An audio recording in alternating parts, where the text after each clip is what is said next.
Ukraine Russia conflict इस समय talk of the town है।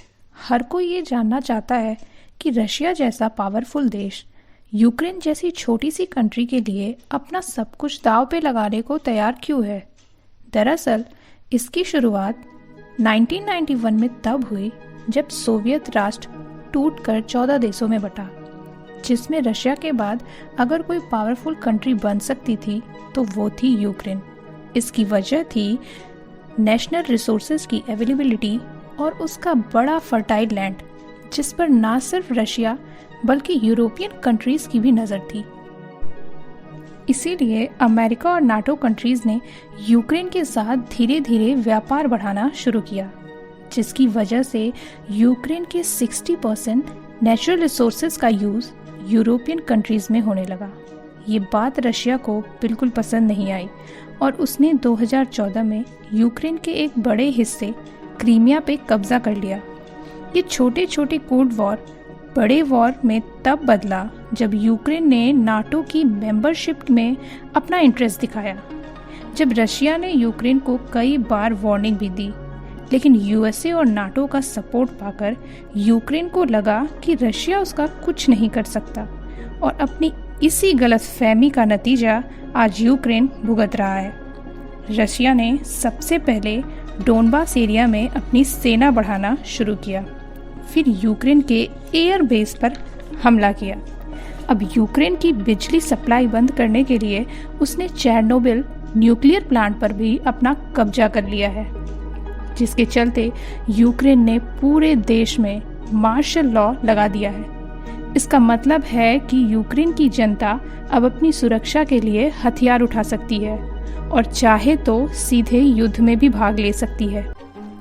क्योंकि यूक्रेन की मिलिट्री पावर रशिया के आगे कुछ भी नहीं है, इसलिए यूक्रेन ने यूएसए और नाटो से हेल्प मांगी।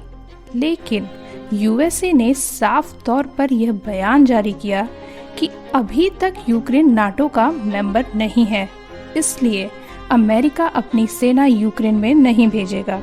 लेकिन रशिया के खिलाफ आर्थिक प्रतिबंध का प्रस्ताव यूएनएससी में रखेगा। ये प्रस्ताव यूएनएससी में जितने जल्दी आया उतने ही जल्दी चला भी गया, क्योंकि 3 देश इंडिया, चाइना और यूएई रशिया के समर्थन में आ गए हैं। बट सबसे बड़ा मास्टर स्ट्रोक तो खुद रशिया ने लगाया। उसने अपने वीटो पावर का यूज करके पूरा प्रस्ताव ही निरस्त कर दिया है।